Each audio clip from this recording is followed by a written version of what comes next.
భారతదేశం ఒకవేళ రష్యా నుంచి ఆయిల్ ఇంపోర్ట్ చేసుకోకపోతే పరిస్థితి ఏంటి, రేట్లు ఎలా ఉంటాయి అని చూద్దాం. భారతదేశము 2020 కంటే ముందు రష్యా నుంచి 1.7% ఆఫ్ ఆయిల్ ఇంపోర్ట్ తీసుకునేది. భారతదేశం ఆయిల్ ఇంపోర్ట్స్ లో చూసుకుంటే 1.7% రష్యా నుంచి. ప్రస్తుతం 35.1% కి పెరిగిందనమాట. అయితే FY 2025 కి ఇది ప్రస్తుతం డేటా. ఒకవేళ గనక మనం ఇప్పుడు తగ్గించేస్తే ఏమవుతుంది, రేట్లు ఎలా పెరిగింది, మనం ఎందుకు చేసుకుంటున్నాం, భారతదేశానికి రష్యా డిస్కౌంటెడ్ ప్రైస్ తో ఇస్తుంది కాబట్టి we're leveraging that. At the same time మనము ఆ డబ్బులు ఏవైతే మనకి మిగులుతున్నాయో ఒకటి మన దేశానికి వాడుకుంటున్నాం, మనం మళ్ళా వేరే కంట్రీస్ కూడా ఎక్స్పోర్ట్ చేస్తున్నాం అవి కొద్దిగా డబ్బులు ఎక్స్ట్రా వేసుకొని. సో ఇవంతా మనం ఏం చేస్తున్నాము, ఈ డబ్బులంతా మనం మిలిటరీలో కానీ ఇలా డిఫరెంట్ డిఫరెంట్ వాటిల్లో ప్రజా సంక్షేమానికి కానీ దేశం డెవలప్మెంట్ కానీ ఇదంతా వాడుకుంటున్నాం మనం ప్రస్తుతానికి. ఒకవేళ రష్యా నుంచి మనం గనక ఇంపోర్ట్స్ ఆపేస్తే FY 2026 కి $9 బిలియన్ అనేది మన crude oil import bill పెరగనుంది.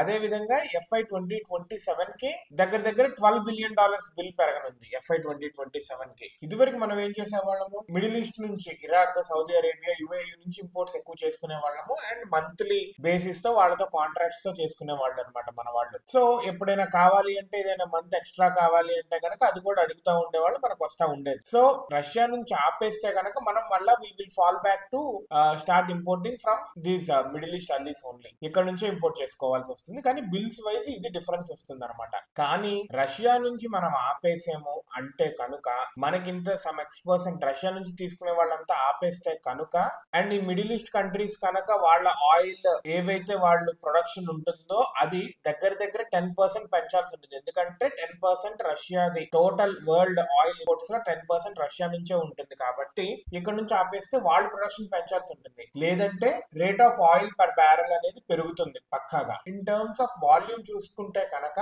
FY 2025 కి భారతదేశము మొత్తం 245 మిలియన్ మెట్రిక్ టన్స్ ఇంపోర్ట్ చేసుకుంటే అందులో 88 MMT రష్యా నుంచే ఇంపోర్ట్ చేసుకుంది. ఒకేసారి ఇదంతా ఆపేసేయాలి ఈ టారిఫ్స్ మూలంగా అంటే it is a hard decision. And చూసుకోవాలి మనము మళ్ళా యాజ్ ఓల్డ్ మన మిడిల్ ఈస్ట్ నుంచి ఇంపోర్ట్స్ తెచ్చుకుంటే గనక పెరిగే ఖర్చులు ఎలా ఉంటాయి అండ్ ఈ డిస్కౌంటెడ్ ఆయిల్ ని వదిలేయటం వల్ల మనకి నష్టాలు ఏముంటాయి, ఇవన్నీ కూడా భారతదేశం కరెక్ట్ గా చూసుకొని they will take a correct decision accordingly.